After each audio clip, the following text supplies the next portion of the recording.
Hi hello friends, welcome back to my channel my dream girl ಭಾಗ 71. ಅರ್ಧ ಗಂಟೆಯ ನಂತರ ಸಾಹಿತ್ಯ ಮಲಗಿದ್ದಾಳೆ ಎಂದು ಖಚಿತಪಡಿಸಿಕೊಂಡು ಬೆಕ್ಕಿನಂತೆ ಎದ್ದನು ತಾರಕ್. ಮಂಪರಿನಲ್ಲಿ ಮಲಗಿದ್ದ ಸಾಹಿಯನ್ನು ನೋಡಿ ಮುದ್ದಾಗಿ ಮಲಗಿರುವ ಕ್ಯೂಟಿಯನ್ನು ಕೈಗೆ ತೆಗೆದುಕೊಂಡು ಹೆಜ್ಜೆ ಮೇಲೆ ಹೆಜ್ಜೆ ಇಡುತ್ತಾ ಶಬ್ದ ಮಾಡದೆ ರೂಮಿನಿಂದ ಹೊರಗೆ ಹೋದನು. ಕ್ಯೂಟಿಯನ್ನು ಎತ್ತಿಕೊಂಡು ಕೆಳಗೆ ಹೋಗುವಷ್ಟರಲ್ಲಿ ಅವರ ರೂಮಿನ ಬಾಗಿಲ ಬಳಿಯೇ ಕೌಸಲ್ಯ ಅವರು ಸಿದ್ಧರಾಗಿದ್ದರು. ತಾರಕ್ ಬಂದ ಕೂಡಲೇ ಅವನ ಕೈಯಿಂದ ಕ್ಯೂಟಿಯನ್ನು ತೆಗೆದುಕೊಂಡು, ಬೇಗ ಬನ್ನಿ ಕಂದ. ಇವಳು ಕಣ್ಣು ತೆರೆಯುವಷ್ಟರಲ್ಲಿ ನೀವು ಕಾಣದಿದ್ದರೆ ನೀವು ನಾಳೆಯಿಂದ ನನ್ನನ್ನು ಇಷ್ಟು ಸುಂದರವಾದ ಕೂದಲಿನಿಂದ ನೋಡಲಾರಿರಿ ಕಂದ ಎಂದಳು ದೀನವಾಗಿ. ಮಮ್ಮಿ, ನೀನು ಅನಾವಶ್ಯಕವಾಗಿ ನನ್ನ ಏಂಜಲ್ ಬಗ್ಗೆ ವೈಲ್ಡ್ ಆಗಿ ಯೋಚಿಸುತ್ತಿದ್ದೀಯ. But she is very cute and innocent ಅಂದನು ಕ್ಯೂಟಿಯನ್ನು ಮುತ್ತಿಡುತ್ತಾ. ಹೌದು ಹೌದು, ನಿನ್ನ ಮಗಳು ನಿನಗೆ ಇನ್ನೋಸೆಂಟ್, ನಮಗೆ ತಾನೇ ವೈಲೆಂಟ್. ಮೊದಲು ನೀವು ಹೊರಡಿ ಎಂದು ಹೇಳುತ್ತಾ, ಇಷ್ಟಕ್ಕೂ ಎಲ್ಲವೂ ರೆಡಿನಾ ಅಂದಾಗ, ಆಲ್ರೆಡಿ ಮಾ. ಈ ತಾರಕ್ ಪ್ಲ್ಯಾನ್ ಮಾಡುವುದು ಅದು ಫೇಲ್ ಆಗುವುದಾ? ಹಾಂ ನೆವರ್ ಅಂದನು ಒಂದು ಆ್ಯಟಿಟ್ಯೂಡ್ ಲುಕ್ನೊಂದಿಗೆ. ಅದೇ ತಾನೇ ಪ್ಯಾರಿಸ್ನಲ್ಲಿ ಪ್ಲ್ಯಾನ್ ಮಾಡಿದ್ದು ಕೂಡ ಇದೇ ತಾರಕ್ ತಾನೇ. ಅಷ್ಟೇಕೆ ನೀನು ಈಗಲೂ ಸಹ 2 ದಿನಗಳ ಮೊದಲು ಈ ಪ್ಲ್ಯಾನ್ ಮಾಡಿ ನಿನ್ನ ಹೆಂಡತಿಗೆ ಪ್ರಪೋಸ್ ಮಾಡಿ ಇವತ್ತು ಅವಳ ಕೈಯಲ್ಲಿ ಹೊಡೆತ ತಿಂದೆಯಲ್ಲ ಅಂದಾಗ ತಾರಕ್ ಒಂದು ಹುಚ್ಚು ನಗೆ ನಗುತ್ತಾ, ಏನೋ ಮಾಮ್, ಅದು ಹಾಗೆ ಆಗಿಬಿಟ್ಟಿತು. ಆದರೂ ನಾನು ನನ್ನ ಹೆಂಡತಿಯ ಕೈಯಲ್ಲಿ ಹೊಡೆತ ತಿಂದದ್ದು ನಿನಗೆ ಹೇಗೆ ಗೊತ್ತಾಯಿತು ಮಾಮ್? ಮನೆಗೆ ದೀಪ ಇಟ್ಟು ನಮ್ಮ ರೂಮಿನಲ್ಲಿ ಸಿ ಏನಾದರೂ ಅರೇಂಜ್ ಮಾಡಿದ್ದೀಯಾ ಅಂದನು ನೋಡುತ್ತಾ. ನಿನ್ನ ಮುಖ ಎಂದು ನೆತ್ತಿಯ ಮೇಲೆ ಒಂದನ್ನು ಹೊಡೆದು, ಈವ್ನಿಂಗ್ ನಾನು ನಿನಗಾಗಿ ಸ್ನ್ಯಾಕ್ಸ್ ತಂದಾಗ ನಿನ್ನ ಕೂಗು DTS ರೇಂಜ್ನಲ್ಲಿ ಹೊರಗೆ ಕೇಳಿಸಿತು ಎಂದಳು ಕೌಸಲ್ಯ. ಅಯ್ಯೋ, ನಮ್ಮ ಅತ್ತೆ ಮತ್ತು ಡ್ಯಾಡಿಗೂ ಕೂಡ ಗೊತ್ತಿದೆಯಾ ಮಾಮ್ ನಾನು ಸಾಹಿಯಿಂದ ಹೊಡೆಸಿಕೊಂಡ ವಿಷಯ ಅಂದನು ಟೆನ್ಷನ್ ಆಗಿ. ಇಲ್ಲ ಬಿಡಪ್ಪ, ನನಗೆ ಒಬ್ಬಳಿಗೆ ಮಾತ್ರ ಗೊತ್ತು. ಈಗ ನಿಮ್ಮ ಡ್ಯಾಡಿಗೆ, ನಾಳೆ ನಿಮ್ಮ ಅತ್ತೆಗೆ ಹೇಳಬೇಕು ಅಂದರು ತಾರಕ್ ಫ್ರಸ್ಟ್ರೇಟೆಡ್ ಫೀಲ್ ಆಗುತ್ತಾ. ಹಾಂ ಮಮ್ಮಿ, ಅದೇನಾದರೂ ಇಂಟರ್ನ್ಯಾಷನಲ್ ನ್ಯೂಸಾ? ಇಲ್ಲ ಅಂದರೆ ನಾನೇನಾದರೂ ಆಸ್ಕರ್ ವಿನ್ ಆದ ನ್ಯೂಸ್ ಎಲ್ಲರಿಗೂ ಹೇಳಿ ಸೆಲೆಬ್ರೇಟ್ ಮಾಡೋದಕ್ಕೆ ಅಂದ. ಅದು ಅಲ್ಲ ತಾರಕ್ ಅಂದ್ಲು. ಅದು ಇಲ್ಲ, ಯಾವುದೂ ಇಲ್ಲ. ನಿನಗೆ ಗೊತ್ತಿರುವ ಈ ವಿಷಯ ನಮ್ಮ ಮೂವರ ಮಧ್ಯದಲ್ಲೇ ಸಮಾಧಿ ಆಗಿಬಿಡಬೇಕು. ಇಲ್ಲಾಂದರೆ ಬೇರೆಯವರಿಗಾದರೂ ಗೊತ್ತಾದರೆ ಪ್ಲ್ಯಾನ್ ಇಂಡಿಯಾ ಸೂಪರ್ ಸ್ಟಾರ್ ಹೆಂಡತಿಯ ಕೈಯಲ್ಲಿ ಹೊಡೆತ ತಿಂದಿದ್ದಾನಂತ ಎಲ್ಲರೂ ನನ್ನನ್ನು ನೋಡಿ ನಗುತ್ತಾರೆ ಮಾಮ್ ಎಂದು ಅಳುಮುಖದೊಂದಿಗೆ ಹೇಳಿದನು. ಬೇಕಾ ನಿಮ್ಮ ಮಗನಿಗೆ ಆ ಅವಮಾನ? ಬೇಡತಾನೆ. ನನಗೆ ಗೊತ್ತು ಮಾಮ್, ನಾನೆಂದರೆ ನಿನಗೆ ಎಷ್ಟು ಇಷ್ಟ ಅಂತ. ಅದಕ್ಕೆ ಈ ವಿಷಯ ಎಲ್ಲಿಯೂ ಹೇಳುವುದಿಲ್ಲ ಅಂತ ನನ್ನ ಮೇಲೆ ಪ್ರಾಮಿಸ್ ಮಾಡು. ಪ್ರಾಮಿಸ್ ಎನ್ನುತ್ತಾ ತನ್ನ ತಲೆಯ ಮೇಲೆ ಬಲವಂತವಾಗಿ ಕೌಸಲ್ಯರ ಕೈಯನ್ನು ಇಟ್ಟುಕೊಂಡು ಅವರಿಗೆ ಮಾತನಾಡುವ ಅವಕಾಶ ಕೊಡದೆ ತಾರಕ್ ಪ್ರಾಮಿಸ್ ಮಾಡಿಸಿಕೊಂಡನು.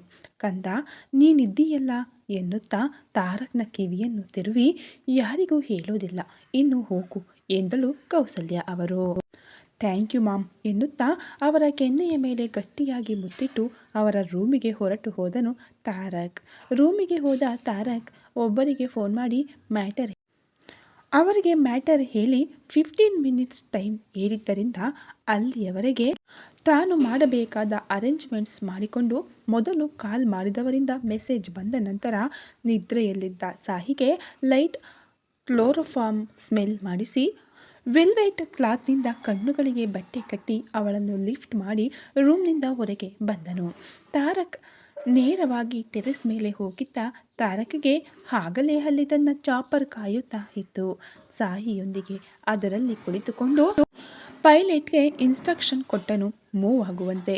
ತಾರಕ್ನಿಂದ ಬಂದ ಸಿಗ್ನಲ್ನೊಂದಿಗೆ ಚಾಪರ್ ಗಾಳಿಯಲ್ಲಿ ಎಗರಿತು.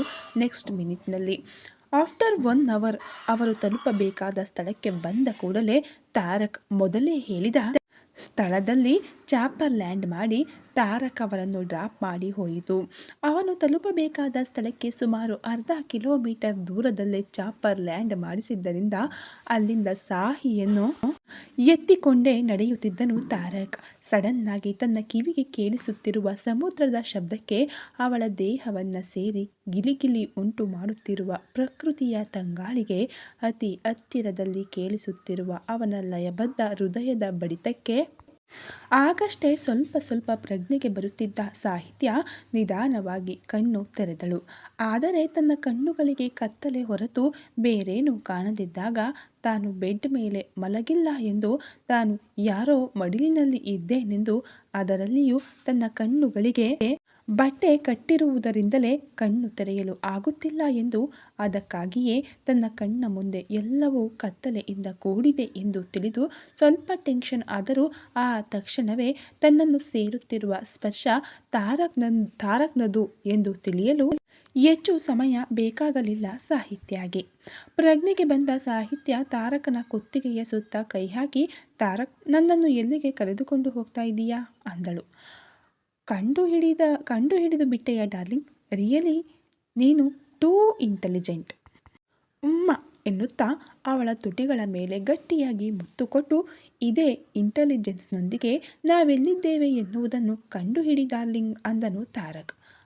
ಎಲ್ಲಿದೆ ಅಂತ ಯೋಚಿಸುತ್ತಾ, ಮನೆಯಲ್ಲಿ ಇಲ್ಲ ತಾನೆ ತಾರಕ್ ಅಂದ್ಲು. ಅಚ್ಚಾ, ಅದನ್ನು ನೀನೇ ಹೇಳಬೇಕು. ಇನ್ನೂ ಎಕ್ಸ್ಟ್ರಾಗಳು ಮಾಡದೆ ಕರೆಕ್ಟಾಗಿ ನಾವೆಲ್ಲಿದ್ದೇವೆ ಹೇಳು ಅಂದನು ತಾರಕ್ ನಡೆಯುತ್ತಲೇ. ಏನಾ ಅಂದ್ಲು. ಇನ್ನೂ ಹೆಂಡತಿಯನ್ನು ಗಂಡ ಅನ್ನದೆ ಮೇಡಮ್ ಅನ್ನಲು ಇದೇನಾದರೂ ಕನ್ನಡ ಟಿವಿ ಸೀರಿಯಲ್ಸ್ ಅಂದುಕೊಂಡೆಯಾ ಡಾರ್ಲಿಂಗ್ ಅಂದ. ಗಂಡನಾದರೇನು, ಹೆಂಡತಿಯನ್ನು ಎನ್ನುವ ಹಕ್ಕು ಯಾರು ಕೊಟ್ಟರು ನಿಮಗೆ ಅಂದ್ಲು. ಹೌದಾ, ಹಾಗಾದರೆ ನೀನೇನು ಗಂಡನನ್ನು ನೀನು ಎನ್ನುತ್ತಿದ್ದೀಯಲ್ಲ, ಇನ್ನು ನಿನಗೆ ನನ್ನನ್ನು ಏಕವಚನದಲ್ಲಿ ಕರೆಯುವ ಹಕ್ಕು ಯಾರು ಕೊಟ್ಟರು ಡಾರ್ಲಿಂಗ್ ಅಂದ.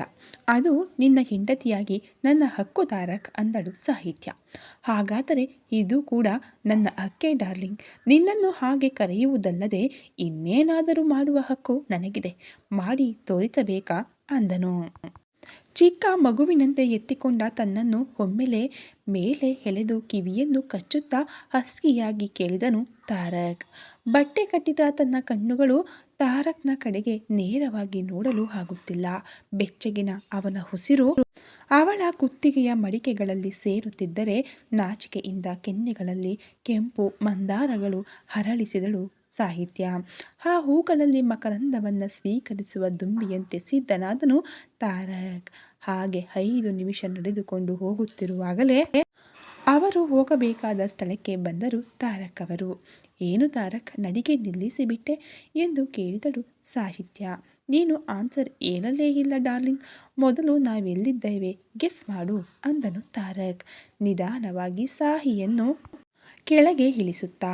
ಮೃದುವಾಗಿ ಪಾದಗಳಿಗೆ ತಗಲುತ್ತಿರುವ ಮರಳು ಅದು ಗುರುತಿಸಿ ಸಾಹಿ ಬಾಯಿ ತೆರೆಯುವಷ್ಟರಲ್ಲಿ ತಂಪಾಗಿ ಕಾಲುಗಳಿಗೆ ಬಂದು ತಾಗಿದ ಅಲೆಗಳ ಸ್ಪರ್ಶಕ್ಕೆ ಇಡೀ ದೇಹದಲ್ಲಿ ಒಂದು ರೀತಿಯ ಸಿಹಿಯಾದ ಪುಳಕ. ಆ ಅನುಭವವನ್ನು ಸಂಪೂರ್ಣವಾಗಿ ಅನುಭವಿಸುವಷ್ಟರಲ್ಲಿ ಆ ಅಲೆ ದೂರವಾಗಿ ಸಾಹಿ ಮುಖವನ್ನು ಚಿಕ್ಕದಾಗಿಸಿದರೆ ನಿಧಾನವಾಗಿ ಸಾಹಿತ್ಯ ಕಣ್ಣುಗಳಿಗೆ ಕಟ್ಟಿದ ಪರದೆಯನ್ನು ತೆಗೆದನು ತಾರಕ್. ಸುಮಾರು 1 ಗಂಟೆಗೂ ಹೆಚ್ಚು ಸಮಯ ಕಣ್ಣುಗಳಿಗೆ ಬಟ್ಟೆಯೊಂದಿಗೆ ಇದ್ದಿದ್ದರಿಂದ ಒಮ್ಮೆಲೆ ತೆರೆದ ಕಣ್ಣುಗಳನ್ನು ಸಂಪೂರ್ಣವಾಗಿ ತೆರೆಯದೆ ಅಂಗೈಯನ್ನು ಕಣ್ಣುಗಳಿಗೆ ಅಡ್ಡ ಇಡುವಷ್ಟರಲ್ಲಿ ಹಿಂದಿನಿಂದ ಆವರಿಸಿದ ತಾರಕನ ಕೈಗಳು ಆ ಕೆಲಸ ಮಾಡದಂತೆ ಸಾಹಿತ್ಯ ಕೈಗಳನ್ನು ತಡೆದವು. ತನ್ನ ಕೈಗಳ ಜೊತೆಗೆ ಸಾಹಿತ್ಯ ಕೈಗಳನ್ನು ಸಹ ಅವಳ ಸೊಂಟದ ಸುತ್ತ ಸುತ್ತಿ ಹಿಂದಿನಿಂದ ಅವಳ ಭುಜದ ಮೇಲೆ ಗಲ್ಲವನ್ನು ಹೂರಿ, ಡಾರ್ಲಿಂಗ್ ಅಲ್ಲಿ ನೋಡು ಅಂದನು ಕಿವಿಯ ಹತ್ತಿರ. ಮಂಪರಾಗಿ ತಾರಕನ ಮಾತಿಗೆ ಮಂತ್ರ ಹಾಕಿದಂತೆ ಎದುರಿಗೆ ನೋಡಿದ ಸಾಹಿತ್ಯಗೆ ಹುಣ್ಣಿಮೆಯ ಚಂದ್ರನು ಪೂರ್ಣ ರೂಪದಲ್ಲಿ ಸಮುದ್ರದ ನೀರಿನಿಂದ ಆಗಷ್ಟೇ ಹುಟ್ಟುತ್ತಿದ್ದಾನೇನೋ ಎನ್ನುವಷ್ಟು ದೊಡ್ಡದಾಗಿ ಅತಿ ಹತ್ತಿರದಲ್ಲಿ ದರ್ಪವಾಗಿ ತನ್ನ ಬೆಳಕನ್ನು ಪ್ರಸಾರ ಮಾಡುತ್ತಿದ್ದರೆ ಆ ಬೆಳದಿಂಗಳ ಬೆಳಕಿನಲ್ಲಿ ಆ ರಾಜನಿಗೆ ಸಮುದ್ರದ ಅಲೆಗಳು ಪೈಪೋಟಿ ನೀಡುತ್ತಾ ಹೊಳೆಯುತ್ತಿದ್ದರೆ ಆ ಬೆಳದಿಂಗಳ ಬೆಳಕಿನ ಪ್ರತಿಬಿಂಬದಿಂದ ಪಾದಗಳ ಕೆಳಗಿರುವ ಪ್ರತಿ ಮರಳಿನ ಕಣವು ಚಿನ್ನದಂತೆ ಹೊಳೆಯುತ್ತಾ ಇರುವ ಪ್ರಕೃತಿಯ ಸೌಂದರ್ಯ ಅವಳನ್ನು ಕಣ್ಣು ತೆಗೆಯದಂತೆ ಮಾಡುತ್ತಿದ್ದರೆ ಅವಳ ಸೊಂಟವನ್ನು ಸುತ್ತಿದ ಕೈಗಳು ತಮ್ಮ ಮಾಯೆಯನ್ನು ಮುಂದುವರಿಸುತ್ತಲೇ ಅವಳ ಕಿವಿಯ ಹತ್ತಿರ ಇರುವ ತುಟಿಗಳು ಉಫ್ ಎಂದು ಗಾಳಿ ಊದಿದವು ಅವಳ ಮುಖದ ಮೇಲೆ. ಆ ಬೆಚ್ಚಗಿನ ಉಸಿರಿನ ಸ್ಪರ್ಶಕ್ಕೆ ಚಕ್ಕಲಗಿಲಿ ಬಂದು ಪಕ್ಕಕ್ಕೆ ತಿರುಗಿಸಿದ ಕಣ್ಣುಗಳಿಗೆ ಈ ಬಾರಿ ಇನ್ನೊಂದು ಅದ್ಭುತ. ಅವರು ನಿಂತಿರುವ ಸ್ಥಳದಿಂದ 10 ಮೀಟರ್ ದೂರದಲ್ಲಿ ಸಂಪೂರ್ಣವಾಗಿ ಗುಲಾಬಿಗಳ ತೋಟದ ರೀತಿಯಲ್ಲಿ ಹಾಸಿದ ದಾರಿ. ಆ ದಾರಿಯನ್ನು ಸರಿಸುತ್ತಾ ಹೋದ ಕಣ್ಣಿಗೆ ಓನ್ಲಿ ಲ್ಯಾಥರ್ ಲೈಟ್ ಬೆಳಕಿನಿಂದ ಸಂಪೂರ್ಣವಾಗಿ ವೈಟ್ ಕರ್ಟನ್ಸ್ ಅನ್ನು ಮೇಲಿನಿಂದ ಪೆಂಡಾಲ್ನಂತೆ ಹಾಕಿ 4 ಕಡೆ ಸ್ಟೈಲ್ ಆಗಿ ಇಳಿಬಿಟ್ಟು ಮಧ್ಯದಲ್ಲಿ ಸೆಂಟರ್ ಟೇಬಲ್ ಅನ್ನು ಕೂಡ ರೆಡ್ ರೋಸ್ನಿಂದ ಅಲಂಕರಿಸಿ ಇತ್ತು. ಅದು ನೋಡಿ ಕಣ್ಣು ಮಿಟುಕಿಸುವುದನ್ನು ಮರೆತ ಸಾಹಿಯನ್ನು ತಾನೇ ನಡೆಸಿಕೊಂಡು ಹೋಗುತ್ತಿರುವಾಗ ಆಗ ತಲುಪಿದ ಸಾಹಿತ್ಯ, ತಾರಕ್ ಇದನ್ನೆಲ್ಲ ಯಾವಾಗ ಪ್ಲ್ಯಾನ್ ಮಾಡಿದೆ ಅಂದಳು ಆಶ್ಚರ್ಯವಾಗಿ. ಹೇಳ್ತೀನಿ ಬಿಡು, ಮೊದಲು ಬಾ ಡಾರ್ಲಿಂಗ್ ಎನ್ನುತ್ತಾ ಅವಳನ್ನು ಕರೆದುಕೊಂಡು ಹೋಗಿ ಟೇಬಲ್ ಮುಂದಿರುವ ಚೇರ್ಗಳಲ್ಲಿ ಒಂದರಲ್ಲಿ ಕೂರಿಸಿದನು. ಟೇಬಲ್ ಮೇಲಿದ್ದ ಒಂದು ಟ್ರೈ ಮೇಲಿನ ಕ್ಲಾತನ್ನು ತೆಗೆದು ಪಕ್ಕಕ್ಕೆ ಇಟ್ಟನು. ರೆಡ್ ವೆಲ್ವೆಟ್ ಕೇಕ್, ಅದರ ಮೇಲೆ thank you so much my lovely darling ಎಂದು ಬರೆದಿದೆ. ವಿತ್ ಅವರಿಬ್ಬರ ಕ್ಲೋಸ್ ಮೂಮೆಂಟ್ಸ್ನಲ್ಲಿ ತೆಗೆದ ಪಿಕ್ನೊಂದಿಗೆ. ಈ ಬಾರಿ ಸಾಹಿತ್ಯಗೆ ತೆರೆದ ಕಣ್ಣುಗಳು ಮುಚ್ಚದೆ ಬಾಯಿ ಕೂಡ ತೆರೆದುಕೊಂಡಿತು. ಏನು ಮಾಡಿದೆ ತಾರಕ್? ಈ ಡೆಕೋರೇಷನ್ ಏನು? ಈ ಕೇಕ್ ಏನು? ಅದರ ಮೇಲೆ ಈ ಥ್ಯಾಂಕ್ ಯು ಏನು? ಥ್ಯಾಂಕ್ಸ್ ಫಾರ್ ವಾಟ್ ಎಂದು ಕೇಳಿದಳು ಸಾಹಿತ್ಯ. ಎಕ್ಸಾಕ್ಟ್ಲಿ 4 years ಬ್ಯಾಕ್ ನಾವಿಬ್ಬರು ಭೇಟಿಯಾದ ದಿನ ಇದು. ತಾರಕ್ ಸಾಹಿಯನ್ನು ಬಲವಂತವಾಗಿ ಮೊದಲ ಬಾರಿ ವಶಪಡಿಸಿಕೊಂಡ ದಿನ. ಅನುಮತಿ ಇಲ್ಲದೆ ಒಟ್ಟಾಗಿದ ಈ ದಿನವನ್ನು ನಾವು ಎಂದೆಂದಿಗೂ ಒಂದು ಸ್ವೀಟ್ ಮೆಮೊರಿಯಾಗಿಯೇ ಬದಲಾಯಿಸಿಕೊಳ್ಳಬೇಕು. ನಿನಗೆ ಇಷ್ಟು ದಿನ ಈ ದಿನವನ್ನು ನೆನಪಿಸಿಕೊಂಡರೆ ಎಷ್ಟೋ ಕಹಿ ನೆನಪುಗಳು ನೆನಪಾಗುತ್ತಿದ್ದವು. ಆದ್ದರಿಂದ ನಿನ್ನ ಜೀವನದಲ್ಲಿ ನಾನು ಯಾವಾಗಲೂ ಒಂದು ಬ್ಲ್ಯಾಕ್ ಮಾರ್ಕ್ ಆಗಿಯೇ ಉಳಿದುಬಿಟ್ಟೆ. ಬಟ್ ಇನ್ನು ಮುಂದೆ ಮಾತ್ರ ಈ ದಿನ ನಿನ್ನ ಲೈಫ್ನಲ್ಲಿ ಮರೆಯಲಾಗದ ಮಧುರ ಅನುಭೂತಿಗಳಿಂದ ತುಂಬಿ ಇರಬೇಕು. ಈ ದಿನ ನೆನಪಿಸಿಕೊಂಡರೆ ನಿನ್ನ ಮೈಂಡ್ನಲ್ಲಿ ಮೂಡಬೇಕಾದ ಫಸ್ಟ್ ಬೆಸ್ಟ್ ಸ್ವೀಟ್ ಥಾಟ್ ಇದೇ ಆಗಿರಬೇಕು. ಆ್ಯಂಡ್ ನನ್ನ ಲೈಫ್ಗೆ ಬಂದು ನನಗೆ ನನ್ನ ಏಂಜಲನ್ನು ಕೊಟ್ಟು ನನ್ನ ಜೀವನವನ್ನು ಇಷ್ಟು ಸುಂದರವಾಗಿ ತುಂಟತನದಿಂದ ಬದಲಾಯಿಸಿದ್ದಕ್ಕಾಗಿ ಥ್ಯಾಂಕ್ ಯು ಡಾರ್ಲಿಂಗ್ ಎನ್ನುತ್ತಾ ಸಾಹಿ ಕೈಯನ್ನು ಹಿಡಿದುಕೊಂಡು, ಈ ಕೈಯನ್ನು ಇನ್ನು ಎಂದೆಂದಿಗೂ ಬಿಡುವುದಿಲ್ಲ ಎನ್ನುತ್ತಾ ಪಾಕೆಟ್ನಿಂದ ತಾರಕ್ ಸ್ಪೆಷಲ್ ಆಗಿ ಡಿಸೈನ್ ಮಾಡಿಸಿದ ಹಾರ್ಟ್ ಶೇಪ್ನಲ್ಲಿ ಮಧ್ಯದಲ್ಲಿ ಡೈಮಂಡ್ಸ್ ಹೊತ್ತ ಅಕ್ಷರಗಳಿಂದ ಇರುವ ಪ್ಲಾಟಿನಮ್ ರಿಂಗನ್ನು ಸಾಹಿತ್ಯ ಬೆರಳಿಗೆ ಹಾಕಿ ಐ ಲವ್ ಯು ಡಾರ್ಲಿಂಗ್ ಅಂದನು ಪ್ರೀತಿಯಿಂದ. ಸಾಹಿಗೆ ಮಾತುಗಳೇ ಗಂಟಲು ದಾಟಿ ಹೊರಗೆ ಬರಲಾರದಷ್ಟು ಆನಂದದಲ್ಲಿ ಉಸಿರು ಗಟ್ಟಿದಂತಾಯಿತು. ತಾರಕ್ ಕಣ್ಣುಗಳಲ್ಲಿ ಅನಂತವಾದ ಪ್ರೀತಿಯನ್ನು ನೋಡುತ್ತಿರುವ ಸಾಹಿತ್ಯ ಒಮ್ಮೆಲೆ ಎದ್ದು ಗಟ್ಟಿಯಾಗಿ ಅವನನ್ನು ಅಪ್ಪಿಕೊಂಡಳು. ಗಾಳಿಯು ಸಹ ಅವರ ಮಧ್ಯೆ ಜಾಗ ಕೊಡಲಾರದಷ್ಟು ಗಟ್ಟಿಯಾಗಿ ಉದ್ವೇಗದಲ್ಲಿ ಉಕ್ಕಿ ಹರಿಯುತ್ತಿರುವ ಅಲೆಗಳಿಗಿಂತ ಜೋರಾಗಿ ಕೇಳಿಸುತ್ತಿತ್ತು ಅವಳ ಹೃದಯದ ಬಡಿತ. ಅವಳ ಬೆನ್ನಿನ ಸುತ್ತ ಕೈ ಹಾಕಿ ನೇವರಿಸುತ್ತಾ ಕಾಮ್ ಡೌನ್ ಡಾರ್ಲಿಂಗ್ ಎನ್ನುತ್ತಾ ಬೆನ್ನು ಸವರಿಕೊಂಡನು ತಾರಕ್. ಒಮ್ಮೆಲೆ ಅವನನ್ನು ಬಿಟ್ಟು ತಾರಕ್ ಮುಖವನ್ನು ಅವಳ ಕೈಗಳಲ್ಲಿ ಹಿಡಿದುಕೊಂಡು ನಿಲ್ಲದೆ ಮುಖದ ತುಂಬ ಮುತ್ತಿನ ಮಳೆಯನ್ನು ಸುರಿಸಿದಳು ಸಾಹಿತ್ಯ. Thank you Tarak, thank you for being my life Tarak ಎನ್ನುತ್ತಾ ಅವನ ಹಣೆಯ ಕಣ್ಣು ಮೂಗು ಕೆನ್ನೆಗಳ ಮೇಲೆ ನಿಲ್ಲದೆ ಸಾಹಿ ಸುರಿಸುತ್ತಿರುವ ಮುತ್ತಿನ ಮಳೆಗೆ ನೆನೆದು ಮುದ್ದೆಯಾದನು ತಾರಕ್. 5 ನಿಮಿಷಗಳ ನಂತರ ಆ ಮುತ್ತಿನ ಮಳೆಯಲ್ಲಿ ನೆನೆದ ತಾರಕ್ ತಾನೇ ಲೀಡ್ ತೆಗೆದುಕೊಂಡು ಅವಳ ತುಟಿಗಳನ್ನು ತಲುಪಿ ಅವಳಲ್ಲಿ ಉಕ್ಕಿ ಹರಿಯುತ್ತಿರುವ ಉದ್ವೇಗವನ್ನು ನಿಧಾನವಾಗಿಸುವಂತೆ ಆ ಮುತ್ತನ್ನು ಸ್ಮೂತಾಗಿ ಮುಂದುವರೆಸಿದನು. 5 ನಿಮಿಷಗಳಿಗೆ ಸಾಹಿ ಉಸಿರು ನಿಧಾನವಾಗಲು ನಿಧಾನವಾಗಿ ಅವಳ ತುಟಿಗಳನ್ನು ಬಿಟ್ಟು ಡಾರ್ಲಿಂಗ್ ಹ್ಯಾಪಿನಾ ಅಂದನು. ತುಂಬ ಅಂದಳು ಸಾಹಿ. ಹಾಗಾದರೆ ಕೇಕ್ ಎನ್ನುತ್ತಾ ಕಣ್ಣಿನ ನೋಟವನ್ನು ಕೇಕ್ ಮೇಲೆ ನಿಲ್ಲಿಸಲು ಇಬ್ಬರೂ ಸೇರಿ ಕೇಕ್ ಕಟ್ ಮಾಡಿ ಕೇಕ್ ಜೊತೆಗೆ ಪ್ರೀತಿಯನ್ನು ಸಹ ಹಂಚಿಕೊಂಡು ಒಬ್ಬರ ಉಸಿರಾಗಿ ಇನ್ನೊಬ್ಬರು ಆದ ನಂತರ ಇಬ್ಬರ ಕೈಗಳು ಬೆಸೆದು ಹಾಗೆ ಅಲೆಗಳ ತೀರದಲ್ಲಿ ನಡೆಯುತ್ತಾ ಮಾತನಾಡುತ್ತಾ ಮುಂದೆ ಹೋಗುತ್ತಿದ್ದರು. ತಾರಕ್ ಇದನ್ನೆಲ್ಲ ಯಾವಾಗ ಮಾಡಿದೆ?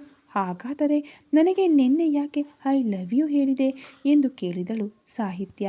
ನಿಜವಾಗಿ ಹೇಳಬೇಕೆಂದರೆ ನಾನು ನಿನಗೆ ಪ್ರಪೋಸ್ ಮಾಡಬೇಕೆಂದುಕೊಂಡಿದ್ದು ಇವತ್ತು ಅಲ್ಲ, ಇಲ್ಲಿಯೂ ಅಲ್ಲ ಅಂದನು ತಾರಕ್.